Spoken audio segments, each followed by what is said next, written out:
That's a piss take. Hello, everybody. My name's James. Welcome to episode 15. No, cut, take, do something with that, Nico, please. Now I've just stitched up the video for you. Hello, everybody. Welcome to episode 16 of Correspondent Week. My name's James, and you might have guessed that Aston Villa are playing Champions League football this season. I'm delighted to introduce to you our Aston Villa correspondent. It's Lee Jackson. How are you, Lee? Very good, thank you, James. How's your week going?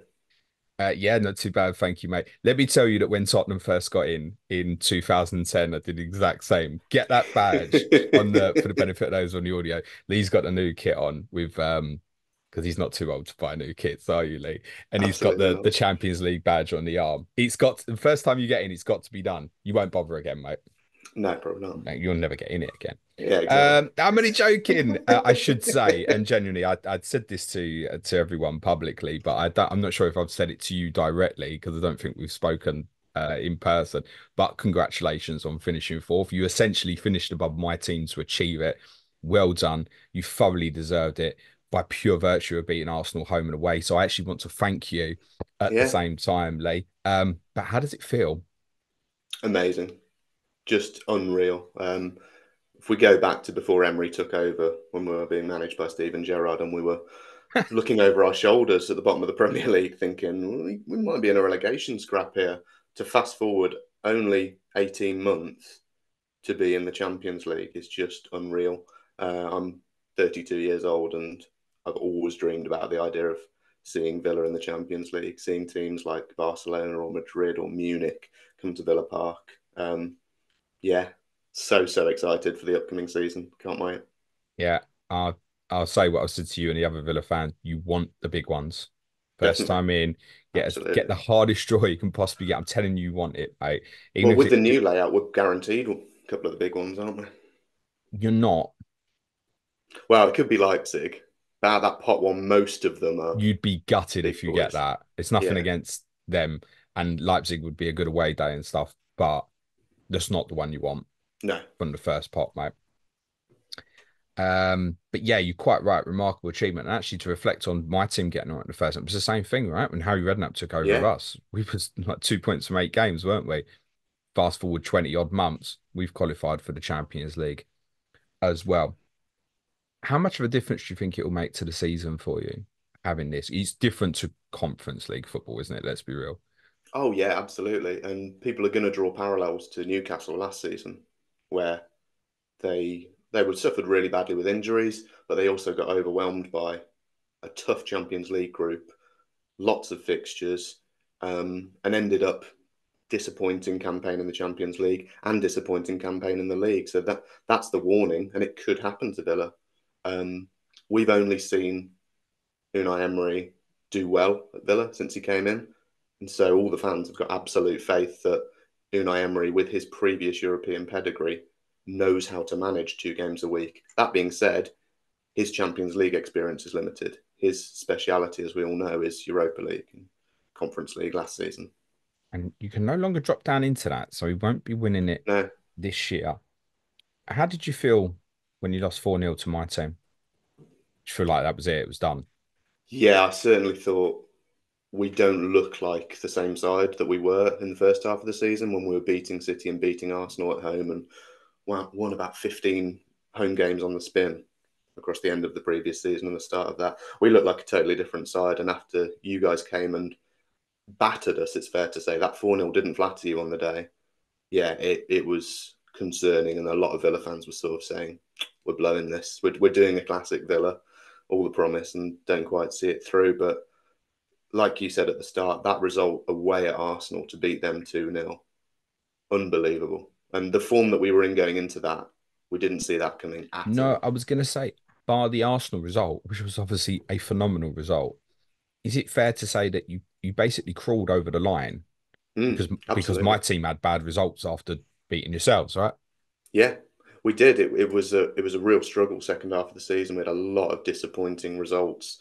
I think second half of the season in totality we placed fifth overall, but it felt worse than that because we'd been so good up until Christmas. People were tongue in cheek talking about a title race, I don't think weren't people they? were tongue in cheek. Like when you beat City and Arsenal in a row, people were generally asking if you could, right? Mm. Particularly with that home form, because at the time the home run was still going, right? Where you'd won every single Yeah. home game. Do you So remember no, who it I came to think an end people against? you have to remember at that point as well. City and Arsenal weren't exactly flying, right? Both were looking kind No. of vulnerable at that point in Yeah. December. So I think people were right to ask that question at that point. Were you drunk at Crystal Palace final day? No, no, I can't get away tickets because I don't have a season ticket. It's No, like a I don't mean you, closed you club. plonker. I meant the team. Oh, sorry. I thought you meant was I there at Selhurst Park, like making the beers. Yeah. Oh, totally. They knew it. They knew it was done. They had their awards dinner on the Wednesday night. You're probably aware, but Which when was the you were same night, playing, obviously City beat yeah. us, yeah. So they put the Man City Spurs game up on the big screen in the awards dinner in the Holt Suite, and all the players were there in their suits. And yeah, I think Martinez poured a bottle of champagne over Unai Emery's head and stuff. So yeah, they were totally on the piss that week. And the Villa fans in the away end at Selhurst Park at 5-0 down were dancing around to all the tunes that the Palace fans were blaring out. So yeah, they had a great day out. I've never seen a fan base so jubilant after getting absolutely battered. Enjoy it. And I mean that from a serious perspective because we've already used the comparison when Tottenham first did it in 2010. It was another 6 years before it Yeah, came round again. So, and we were very fortuitous to have Milan into Real Madrid on our journey. Enjoy whatever comes your way, mate. Very best of luck. Let's talk some of this transfer business. yes. Because it's fair to say there's some eyebrows raised, Lee. I want to start with outgoings first. Hmm. Firstly, losing Douglas Luiz feels like a real blow. Yeah, yeah, he won our player of the season, not the season just gone, but the one before. Um, Absolutely adored by the fan base, and of course, in a central midfield role, pivotal to all aspects of how we build up and how we play. Really, really important player. Made loads of appearances last season for us. One of our easily in our sort of top five most important players from last season. So yeah, big blow to lose him, but encouraged by what I've seen from Amadou Onana so far. He Okay. looks like he's slotting in nicely. We're still without Kamara though. Looks like he's not Yeah. going to be back until November. That So that's a big impact on your results. yes, yeah, when he fell out the team in February, that coincided with our Yep. poor performances. But yeah, big blow losing Louise, and then obviously the other big one is Diaby going to Saudi. So between the two of them, that's 15 Premier League goals, which is significant. Do you feel like you've bought that just from the players you've bought? Do you think the players you've bought put 15 goals in the squad this season? I think so. I think I think we've got more depth than we did last season. Well, I'll tell you what. Let me read you out this 11. Olsen, Nedeljkovic, Carlos, Mings, Moreno, Baranachea, Barkley, Philogene, Buendia, Ramsey, Duran. You know what that Okay. 11 is, don't you? The 11 players you're going to sell to raise more funds for PSR. That's a second choice 11. If what I think is our best 11, you pick that, that would be our second Who 11. was the second player you said? Nedeljkovic, Okay. 18-year-old Oh, yes. right back, who we think is going to be Cash's replacement long term. Okay, so one to watch actually at 4.0. Yeah, 4.0. And last night against Bilbao in our penultimate friendly, he was arguably man of the match. He was absolutely phenomenal, marauding up the right hand side. And a lot of Villa fans want him to be starting over Cash already. I don't think he will necessarily, but I think I wouldn't be at all surprised if at some point throughout the season he doesn't become an option. Okay, interesting. So to clarify, people shouldn't go there though before No. anyone gets overly excited. Okay, fine. So you're telling me this backup 11. What am I meant to make of that? That 11 sounds like it would struggle to stay up, mate. Do you think? Yeah. I'm I'm I'm encouraged that that 11 is stronger than a second choice 11 that we've ever had before. I think we've got. You could argue that our first 11 isn't as strong as it was last season, but I think our squad depth is better than it was last season, Well, it needs to be, yeah. and I think it is. Go on, Players seriously, then like that backup 11, where do you think it finish in the league if it played every week? 15th. Yeah, it's going to be down there, mate. Yeah, I think it'd be pushing for mid-table. I think there's a lot of quality in there. I It think depends a lot though you on your need to likes of. lay off what you do in your spare time, mate. I think. It depends a lot though on we've got the Buendia and Ramsey coming back from long-term injuries, so it depends whether they come back the same player, worse, or both of them are relatively young or even better than they were before injury. So there's a lot of unknowns. And Mings was in that 11 as well, who's still not quite back yet. Okay. People might be trying to work out what your best 11 is now. Don't worry, Lee will cover that near the We end, but you can will. probably come to your own conclusions. Timo Rogbonham is gone. Mari Hmm. Kellerman is gone. Yes. We spoke in the past about Villa youngsters, this brilliant crop of youngsters you had leaving the club. Admittedly, a couple have come back, but are you a bit sick of this? This being the way that PSR is set up and the Well, a fact that we're little having bit, to yeah. scout talent, yeah, yeah, and surely it's going to get looked at some point. Teams shouldn't be incentivized to sell their academy prospects. That's just not what PSR was brought in for. I mean, Um, Amari Kellyman is a super talented player. hmm, He's gone to Chelsea, which is where Carney Chukwuemeka also went. Carney Chukwuemeka was not used at all on Chelsea's tour, despite obviously the full squad not being available as yet.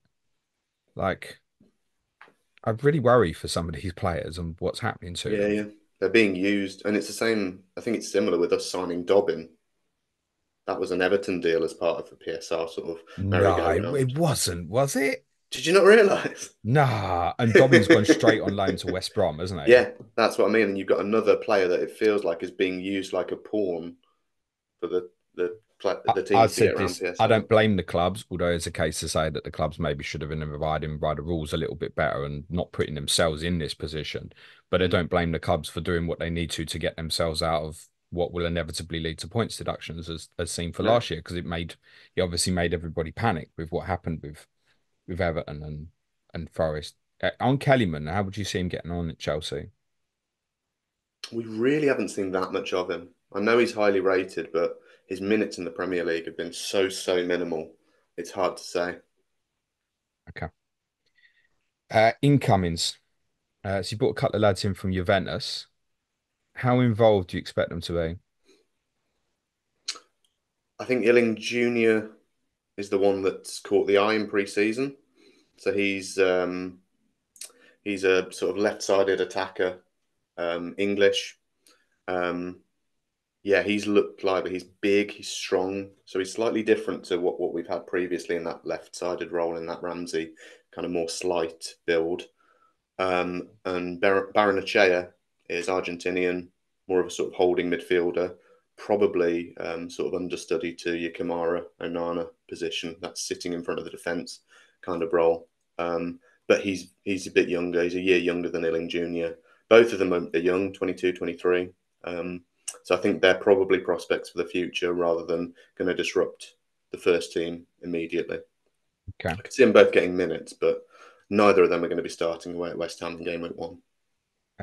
Ian Matson is in, Mm-hmm. um, I guess as part of the Kellyman deal. As these guys came from Juventus were part of the Douglas Luiz deal. Yeah, I mean, Yeah, you were at the heart of this PSR stuff this summer, Lee. absolutely. You look at Matson, clearly, look, he played in the Champions League final, and he's a very talented player. But you do look at your squad, you've got Luca Dean, you've got Alex Moreno. What's going on here? So Dean is on big wages, and it's well known that the club have been trying to get rid of Luca Dean for a while because of those big wages. That being said, he played more than Moreno did last season, and he was great. Luca Dean did really well Partly for down us. to injury, though, right? Yes, start of You'd the say, season partly yeah. down to injury, but even second half of the season, Dean was starting when Moreno was back fit. So he's clearly valued by Emery. I think it's probably more the commercial side of the football club that wants Luca Dean moved on than Emery himself. Matson has come in to be first choice, make no mistake. And at Okay. 5 million, he could make a mockery of that price. He was attacking for Dortmund last season, and in pre-season, he's been taking up some attacking positions. It is remarkable that for a club who's just finished qualifying for the Champions League, finishing top four, that he is your only defender priced at more than 4.5. Yeah, but that's a reflection of our poor numbers last season in terms of goals conceded. Despite finishing in the top four, our defensive record was not great at all. Okay. You've bought a few players back who've played for you before. Ross Barkley's one. People might forget Yes, that. Obviously, the loan spell in COVID season, I want to say. What do you make of that move? I like it. Certainly from speaking to Luton fans and from what I saw last season, he looks better than he's ever looked, I think, prior to maybe when he was first breaking through at Everton. But he's in a very different sort of role now. He looks mature. He looks very, very fit. I think at certain points through his Chelsea career, people might have accused him of putting on a few pounds and not quite looking up to speed. Whereas now he looks sharp, and from what I've seen in pre-season, he's going to be a really good addition to that squad that I'm obviously talking about when we talk about 8 Champions League games minimum. There's going to be a lot more football this season, and Barkley is exactly the sort of player for a very small fee that will help us with that increased number of games and minutes. Cameron Archer is back. Make what you make of that? Is Cameron it was it Archer, something that had to happen because Sheffield United got relegated for clarity? yes, it is. Yeah, that was always written in. If they got relegated, he comes back to us. So it's not necessarily a sign that Emery wanted him back. Um, Archer is a brilliant finisher. You give him a chance, he's as likely as Watkins to put it away. Go back 12 months or so, people were even saying Archer is a better finisher than Watkins. Don't think people would say that now, though. However, everything else about his game needs improvement. His work rate off the ball, his pressing, all that off the ball stuff that Watkins does so well. Archer is miles off it. And I don't think he's good enough for what we need. I think he would do really well at a relegation fighting Premier League team or a bottom half Premier League team. I was surprised he didn't get more minutes at Sheffield United actually, but I think that probably tells you a bit in terms of his off the ball stuff that even Sheffield United didn't think, yeah, you know what, this guy's our main striker. Jaden Philogene Biddance is back as well. Essentially, you paid whole what 16 million to have him for a year. It's an Yeah, expensive loan for you, wasn't it? yeah, yeah, it was. But effectively, we've got a brilliant talent back, and that's I think the main thing that we're trying to focus on as Villa fans. And unlike Archer, where I'm a bit lukewarm on him, I'm not sure how involved he's going to be. I think Philogene will be involved. The whole reason why he went out on loan to Hull last season was because he sat down with Emery and said, "Look, I want to play football. Am I going to get minutes this season Hold at on, he Villa?" didn't go out on loan, Lee. You sold him. Yeah, sorry. We sold him for the benefit of those on the audio. I've just done bunny ears with my fingers. Yeah, we sold him, loaned him.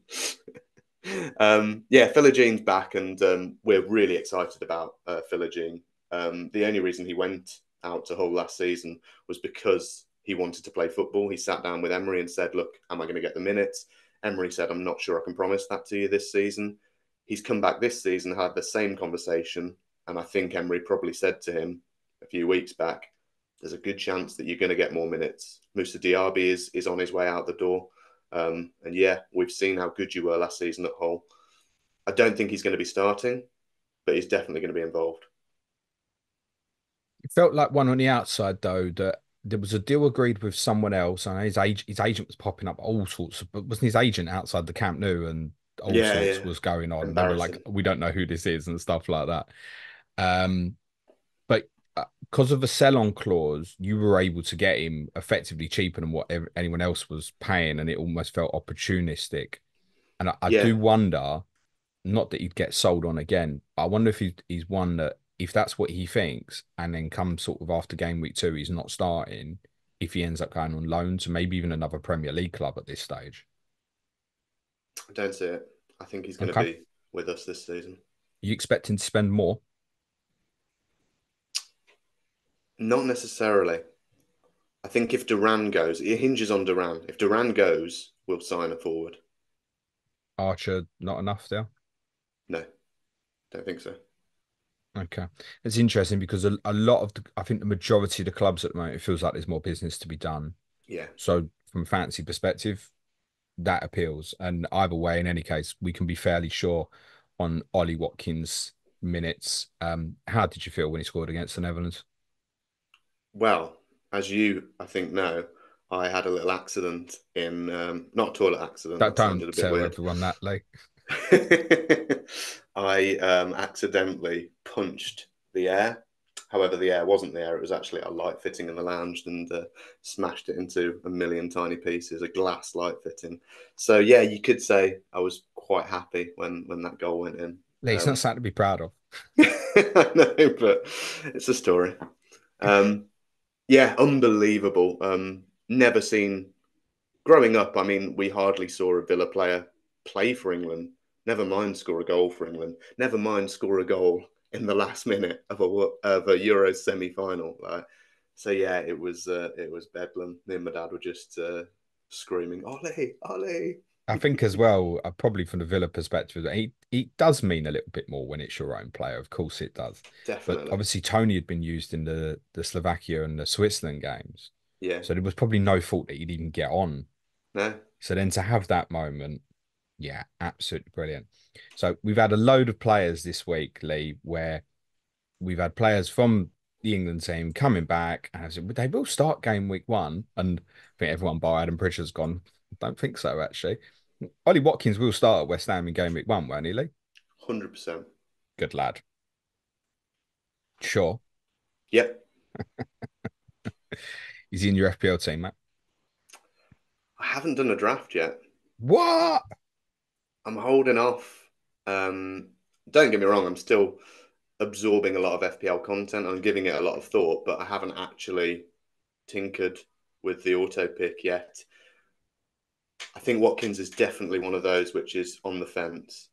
He was brilliant last season. We know his potential, but I put Isak above him, and I That's think I want interesting. Haaland. Yeah, then it gets tough, doesn't it? And then you're talking budget, aren't you? If you pinned me down right now and said, "Is he going to be in for you?" I'd say no. He's in half the teams, Lee. I know. But I think Watkins is one you could come back for. Our first two aren't that appealing. If you I mean, wanted to, you can have all three, obviously, Watkins, Isak, and Haaland, but I feel like the most expensive I'm really seeing at the moment is just that 1 million less where people going Havertz rather than Watkins. mm, That seems to be the top end of what I'm seeing from a front three from the majority of people. I'm sure there will be teams out there that have got all three, yeah, but I've it seen a feels like you're few. looking at combinations. You're right. I think I can't from day one make the case for Watkins over Isak. No, So I if you're can't. putting Watkins in, it's with Isak, and then maybe it's no Haaland. It's Yeah, really interesting because there's no doubt in my mind, by the way, that Watkins and Isak are probably the two most underpriced players in the game in terms of what cost they should be. But it's brilliant, really, because of the Haaland price. yeah. You're not getting a talisman for a top eight team for cheaper than those two, are you? I mean, that's great. I mean, didn't he nearly enough finish highest scoring player in the game? Not far. Was he second to Palmer in the Yeah, end? yeah. Second to Palmer, but for a long period he was top, wasn't I mean, do you think he can repeat that? 228 points. It's madness, really, that he's 9 million. he? It is, and I think that's almost how he's been priced. Is that 18 assists?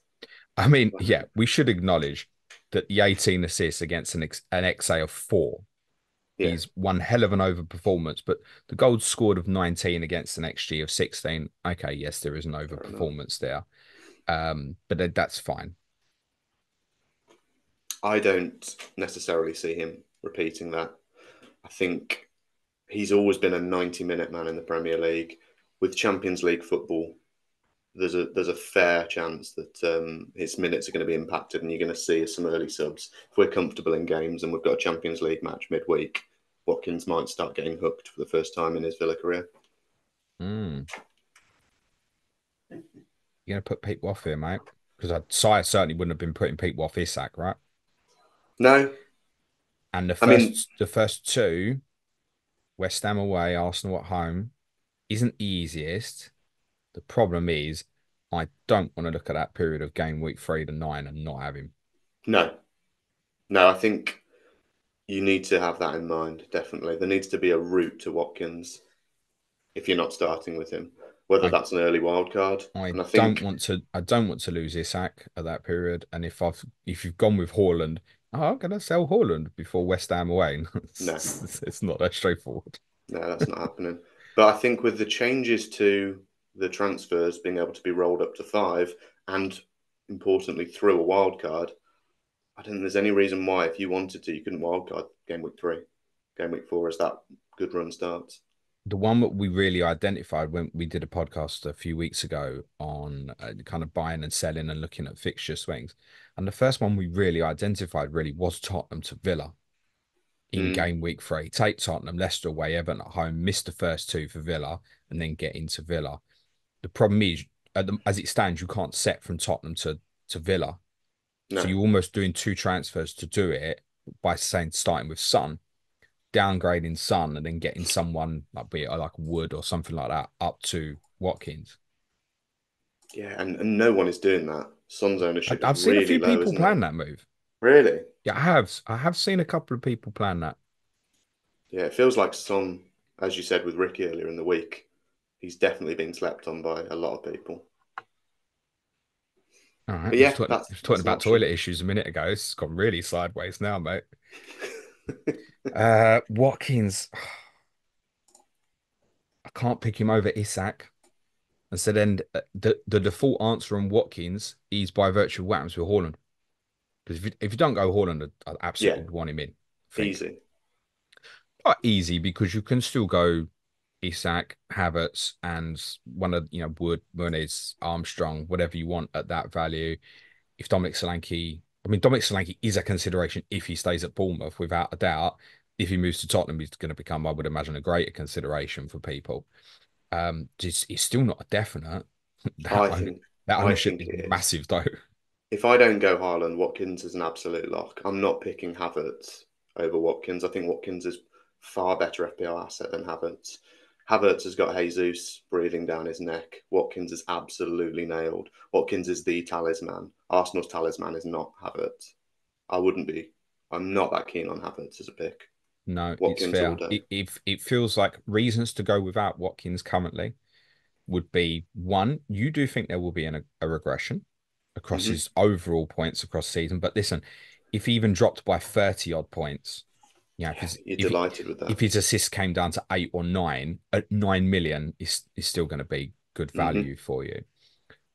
You can't fit him in because of Haaland, No, or you choose others. yeah, In terms of you might anyone going two up front is probably going to land with Haaland and Isak, I'm guessing. Like I've yeah. seen, a few people going with like Stewart as a third forward and that then Watkins not going in.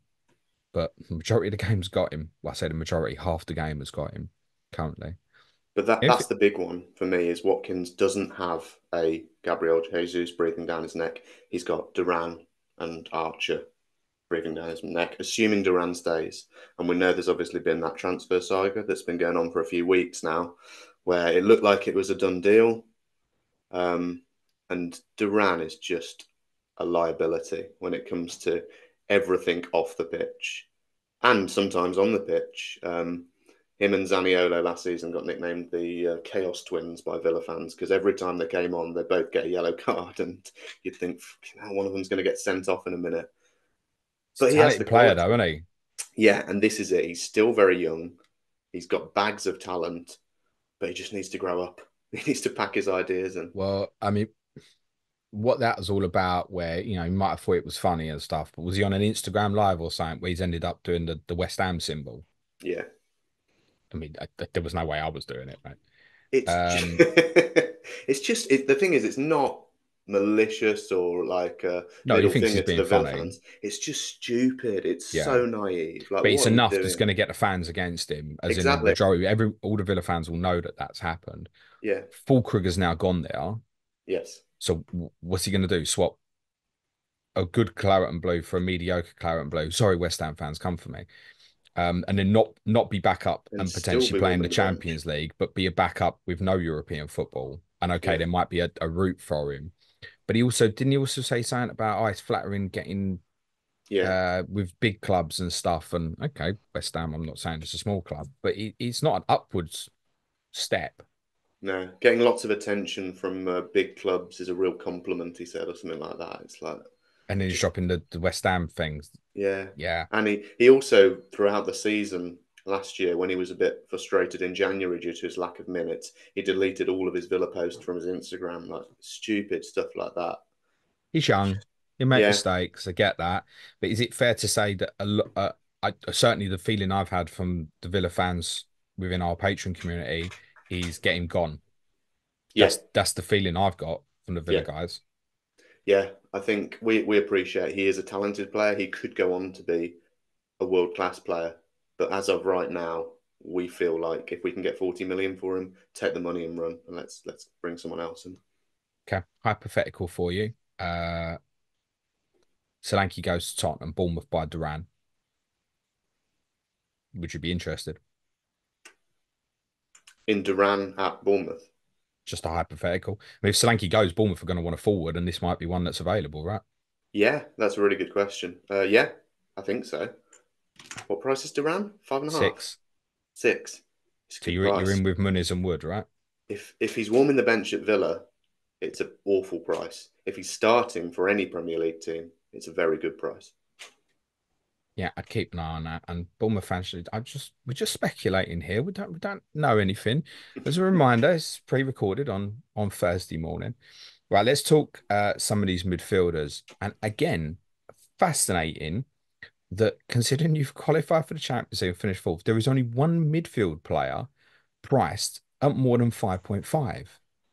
Let's talk about him.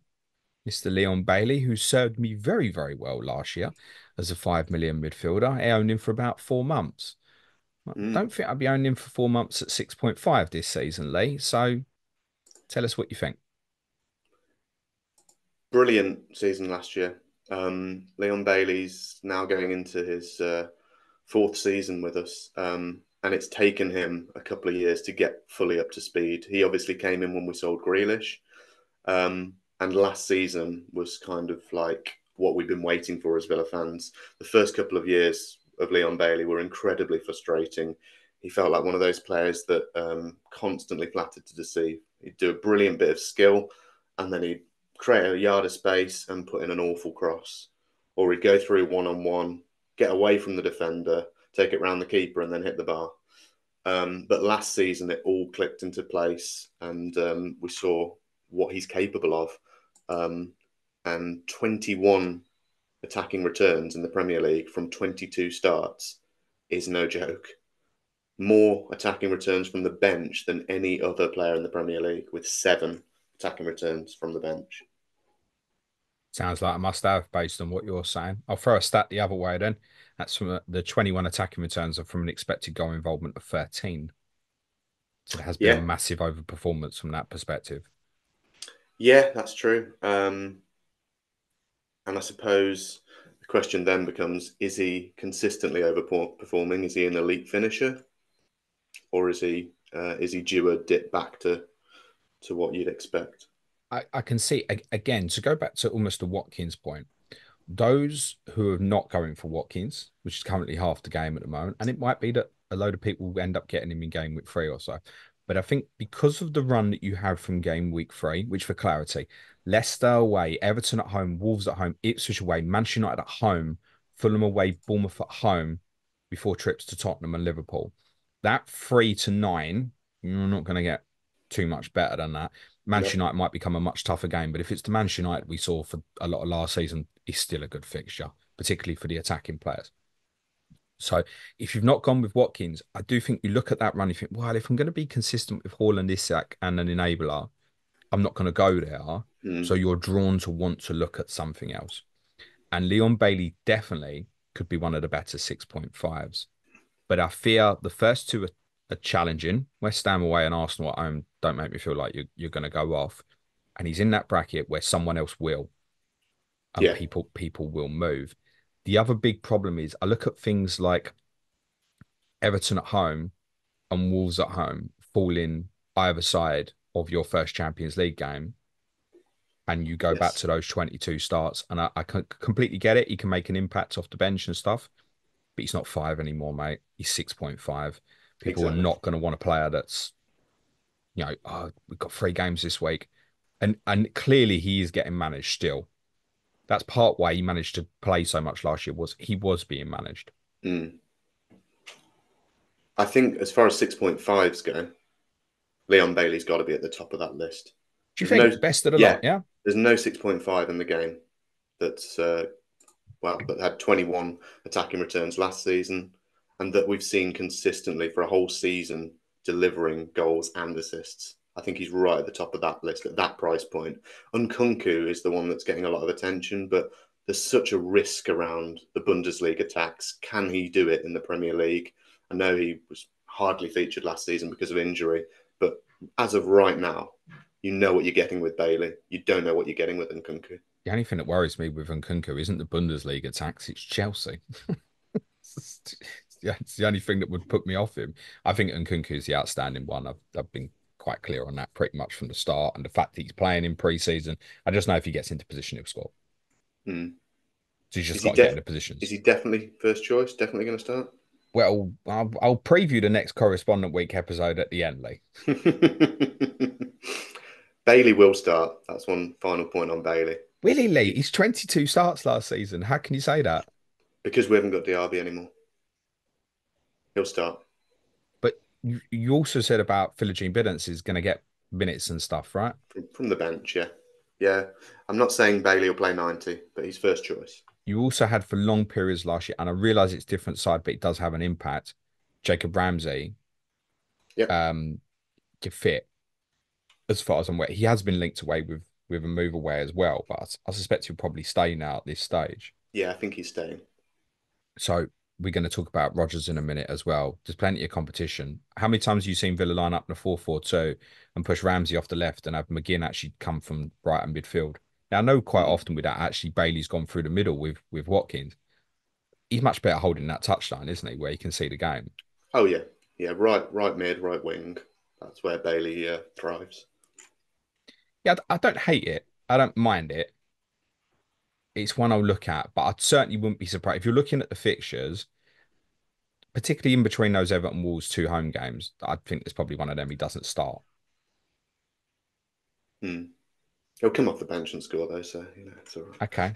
right. Duly noted. No, Leon Bailey is certainly in contention at 6.5, but I don't think he's in contention for me to start. I don't see me starting with him. He could be one that I'd very much look to get on board with. I don't see me starting with him, no. You? Hmm. He's definitely in contention for me to start with him. Is that also a larger point on the basis of you saying you probably won't go with Watkins?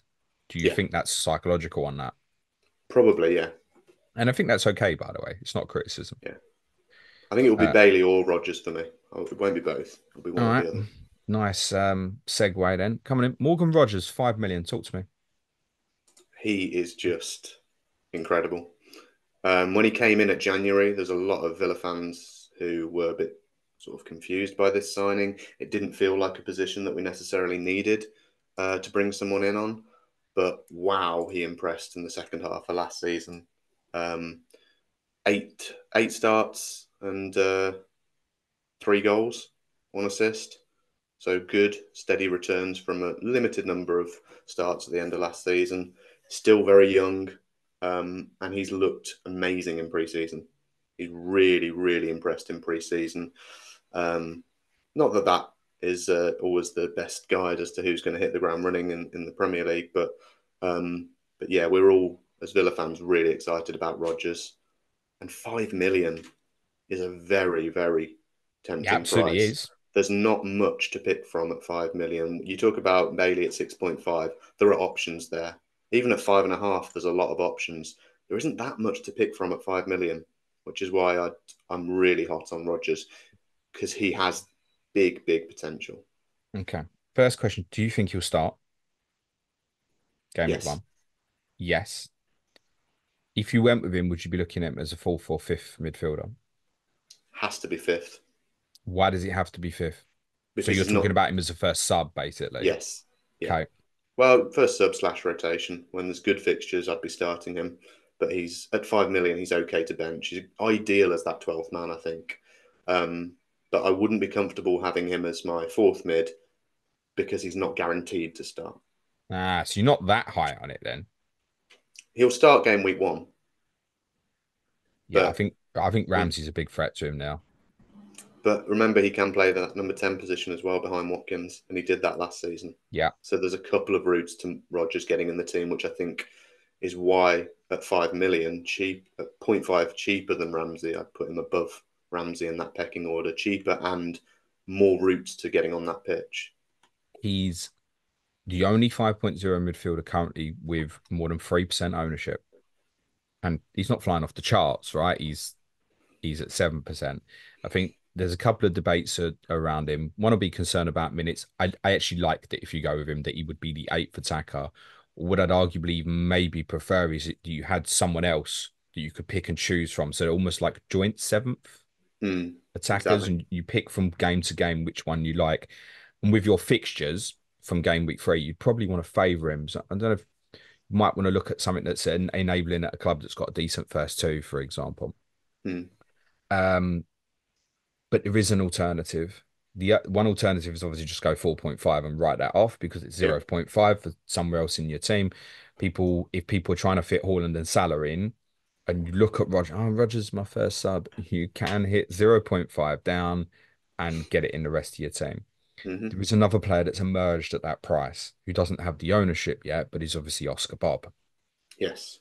Now, long term, couldn't make a call on Oscar Bob at the moment. As Johnny said, no idea. He certainly thinks there's a good probability that he starts. And that's the one within the community that obviously is now competitive to Rodgers at Mm-hmm. that price. I feel like there's no point me even asking you which one you'd go for. You'd just say Rodgers to me, wouldn't you? I would.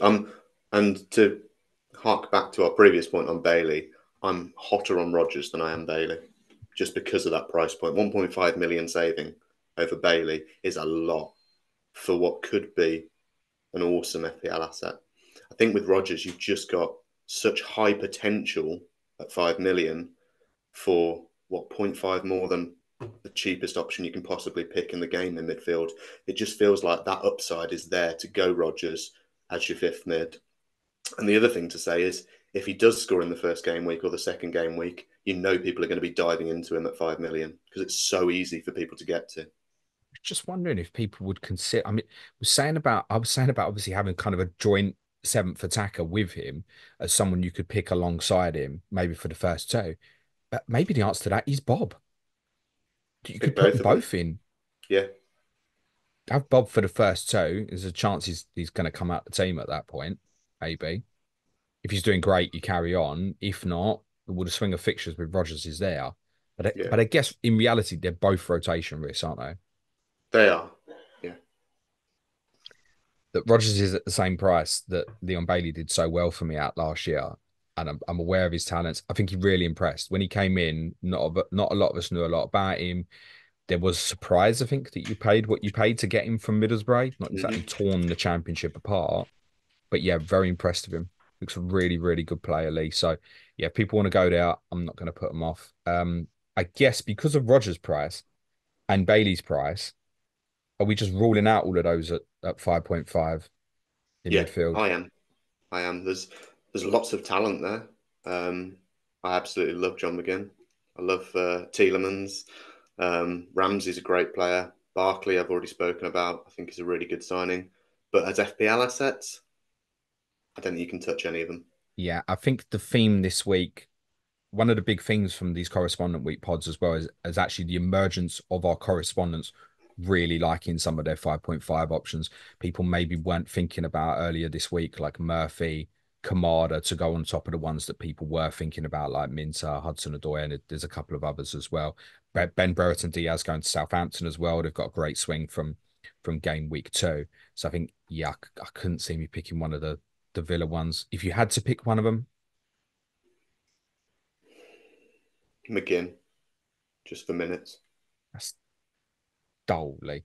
Right. Emmy Martinez, Mr. World Class goalkeeper, has won another major tournament inevitably this summer with Lionel Messi. You've got the same problem that every other 5 million keeper's got. Well, I like him as a 5 million option. Oh shit, I can have plenty of 4.5 million options Hmm. from Villa. So, just in the first instance, how would you feel about Martinez in comparison to the other 5 million keepers? Um, Not great. I think Wow, wasn't expecting you to say that. I was expecting you to thrust gloves and stuff, mate. no. I think on reflection, we have to look at the 2021 season where he scored 186 points and everyone had him in their team.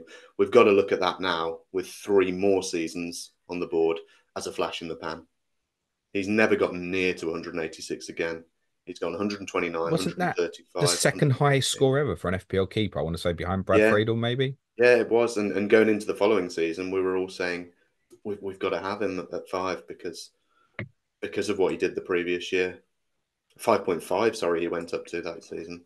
And we were still considering him, but he just hasn't shown that ability to get those bonus points that he got. He got 27 bonus points that season. That's madness. Unreal for a goalie. And he still racks up saves and he still gets bonus points, but not at that level. And our clean sheets last season, as I said, only 8 clean sheets for a team finishing fourth. It's not good. So yeah, I don't think Martinez is an option. Yeah, Even amongst the 5 million options, I'd be looking at Pope a probably. 115 points considering you finished fourth. Feels pretty low. That said, he missed 4 games. There's 8 clean sheets in there. Looking at kind of roughly just under 1 in 4. But if you want coverage of Villa defensive, and I guess a lot of people may will want to do so, particularly over that game week 3 to 9 period. None of your defenders scored over 100. No, well, we didn't have a defender with real consistent minutes and attacking potential. Um, that combined with not that many clean sheets means that yeah, our defenders last season were very underwhelming, especially for a top four team where you'd expect there to be at least one good defensive option. Matson could be that though this season at 5 million, attacking fullback who we think is going to start every week. That could be the one. It's another one, though, isn't it? You say every week, but getting to that good run of fixtures and then the Champions League games, Yeah, and you've got someone like Alex Moreno sitting on the bench. yeah, If he's definitive first choice, he'll definitely play in the Champions League, won't he? You've got to yeah. remember how important this is. I said this to someone on in our Patreon community. I said Villa could have like the Czech champions in their first Champions League game. With respect to Slavia, Sparta, whoever that was, it's still going to be first choice Villa Mm, because it'd be first Champions League game and stuff. yeah, Maybe later on, if you suddenly manage to piss it and finish fourth in a 112 team league or something, maybe you'll rotate. It's not going to be that way at the start. no, So best team's definitely going to play in the Champions League. We have to be aware of that with Villa assets. And yeah, if you're saying he's definitely. definitive first choice, there's every chance again he doesn't play something like Everton or Wolves at home. Yeah, yeah, it's a fair point. I And think then with respect, he's not like a 5 million City defender, is it? no, no. The big thing that damaged us last season in terms of those clean sheets was set pieces. We conceded, got it written down, 16 goals from set pieces last season, which was the fifth worst. So only 4 teams conceded more from set pieces than us last season, and 3 of those have been relegated. Hmm. Why do I feel like my team's on that list near enough as well? It's got to be higher. Forest were the only other Yeah, Premier League Forest is team. well documented. You might have heard they want a goalkeeper. We might have mentioned that once or twice this week. If you had to start with Martinez or Matson, then who are you picking? Matson. I'd take the gamble on those minutes. I Would can't you? believe that the amount we've spent, he's not going to be first choice, at least for Okay. the first I few mean, game weeks he's when not being spoken about by many no, league. He's in near 5% of teams, but I don't know if that's a legacy of people knowing because he played in the Champions League final and that, no, rather than what they're. Certainly within the community, I'm not seeing a lot of people talking about him no. for FPL. Um, would you pay the extra for him over all them 4.5s then? Really depends where your team's at. I think I would, yeah, just Okay. because the potential is there. If you had a Gabriel who you know is going to get a few goals from set pieces and stuff. That's different. We don't have a centre back where you can look at them and say, yeah, they're probably going to get 3 or 4 goals this season. Torres and Konsa don't offer that. So there's such a big gulf in the attacking potential between a Maatsen and a Konsa or a Torres. You mentioned Ezri Konsa. He's 16% owned at Mm-hmm. 4.5. Did really well. Brilliant for England, by the way, when he played in the quarterfinal. Mm-hmm. 16% owned. Discuss. I think there's a lot of that driven by the fact that he played for England in the Euros. We always see this every year. Teams that play for players that play for England tend to get high FPL ownership. Think about like Luke Shaw a few years back was Mark one of them. Gaze is not though. Yeah, that's quite interesting, I guess. But I suppose that comes with the fact of where Villa finished compared to Palace, maybe.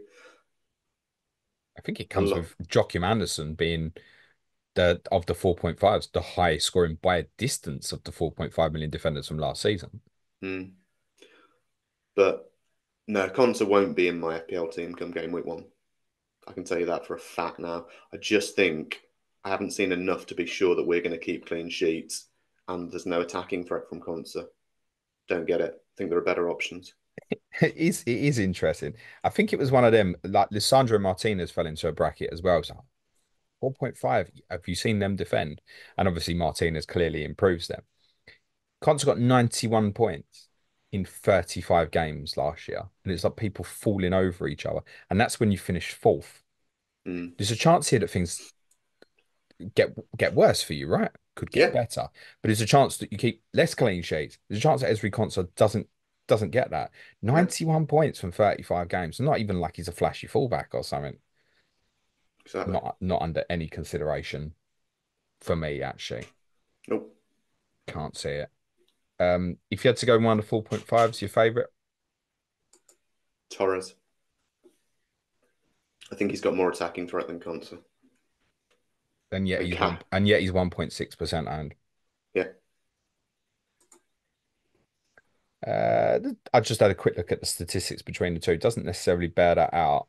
Constance just show up slightly better. In terms of XG.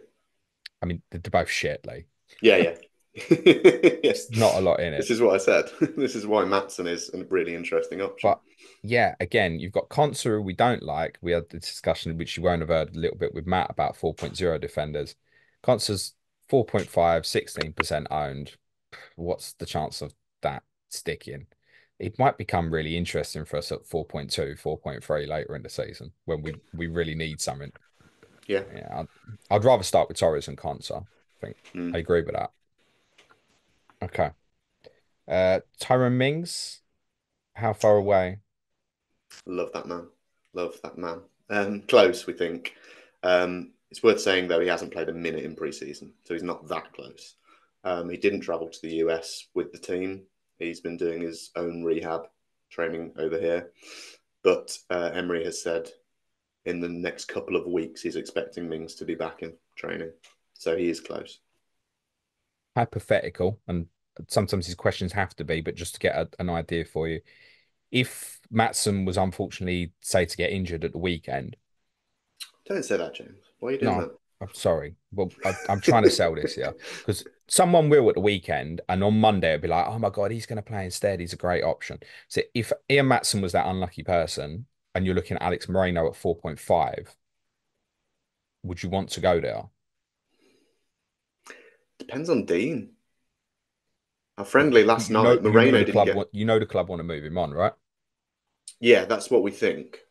But they wanted to move him on this time last year, and he ended up playing a lot of minutes, albeit Moreno was injured. But I mean, last night in our friendly, Luca Dean started the game. Moreno didn't even get on the pitch. Okay, that answers that question then. The answer would be no. Go on then. Predicted 11 for game week 1, Lee. Olsen in Martinez. goal. Yeah, I think Martinez. No, just for clarity, no. I'm joking. No. Martinez, Cash, Konsa, Torres, Matson, Anana, Tielemans, Rogers, McGinn, Bailey, Watkins. Begin at the 10. Yep. Yeah, I quite like that for your first two, actually. Not as a fantasy, just in terms of your setup. And it's probably the right way to start, actually. You can So always fund Rodgers that off the around with left, Tielemans. I Bailey off think the right. the concern with that midfield too, it might get manipulated quite badly against good teams. If that, I mean, do you foresee that being the long term favoured too? I guess Kamara is quite important to that. Yeah, it depends on Kamara, but certainly for now, yeah, I think that double pivot will be Onana, Tielemans.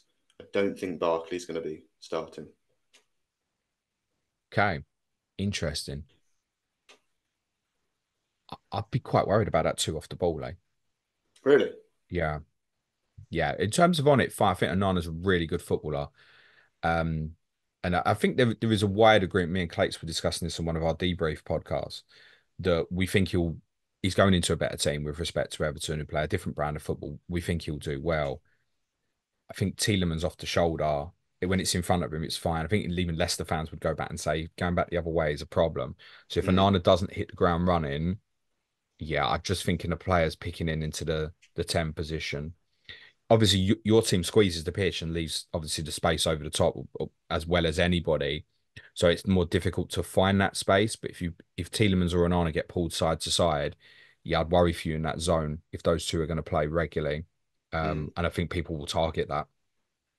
So it might be that someone like Odegaard in game week 2, this isn't to say it will result in fantasy returns, but will give you a headache, a big one, if that's the two, I think. interesting. Uh, Kamara will change that. I think he's Yeah. important. I think he's really important for you. And we assessed that last year. And I think the reaction from a lot of the Villa community actually was when he got injured was like, we won't be playing Champions League football next year. Mm, But you are late. And I wish you the very, very best of luck in that competition, mate. Thank you very thank much. you. Where do you think you'll finish in the Premier League? Fifth, So but it's gonna, worse, but it's gonna be tough. Yeah, I think so. I see Chelsea improving.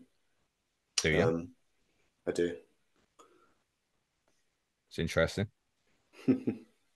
Is that because you submitted your predictions last week rather than this week? No, I still think Chelsea are capable of getting top four. Okay. How many of the other correspondents do you think predicted you to finish top four, Four. three? Interestingly, Johnny and Adam, the expected top two, are two of them. And there might be an influence from how your team played against those two Yeah, probably. teams last year on that prediction a little bit. There's a couple of other fifths.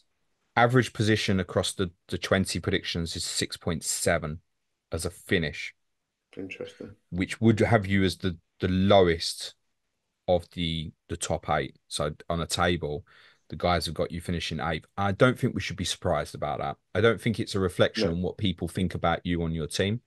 I think it's Champions League football is different based and what can happen. And there's other good teams in that area.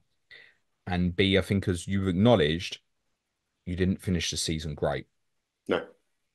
And losing someone like Louise and what we just said about Tielemans and Arna, a little bit concerning, I think. Yeah, there's But a lot of I, change to our squad. I think that would be the worst case scenario. And I think subject to what happens in European competition, I would expect you to challenge for top four again. I don't think between 3 and 8, they might end up quite bunched. It might Mm. be that it's only sort of 10, 15 points between, say, third and eighth or something like that. I wouldn't be surprised. Yeah, it's going to be competitive, for sure. Good luck, mate. Have a good one. Thank you very much. Next up on Correspondent Week, we need to get back from Witton or Aston to Birmingham New Street. What's the best thing to do after the game, Lee? Is it Witton Oh, or Aston? the If best you're thing going to back do to New after Street, the best thing to do after the game is go in a pub and sit there for an hour and let the traffic die down and then leave the ground. yeah, we near enough walked back to Birmingham New Street in March, and I don't advise that because we thought we'd be clever. Oh, that queue at Aston's too big. Sod that. We'll start walking in the pissing rain. Good job we won 4-0, otherwise there'd have been some arguments. Anyway, go back to New Street. Get on that Avanti West Coast to Euston if it's working, the usual.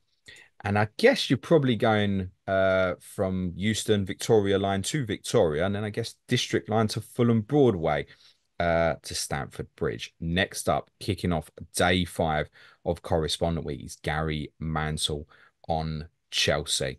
Who knows how quickly it will date because they're buying players every day, and I'm gonna quiz Gary on if he's heard of these players or not. That's next up on Correspondent Week. There are Chelsea players of serious interest. Lee, have a very good season. Thank you, mate. Cue music, please, man child.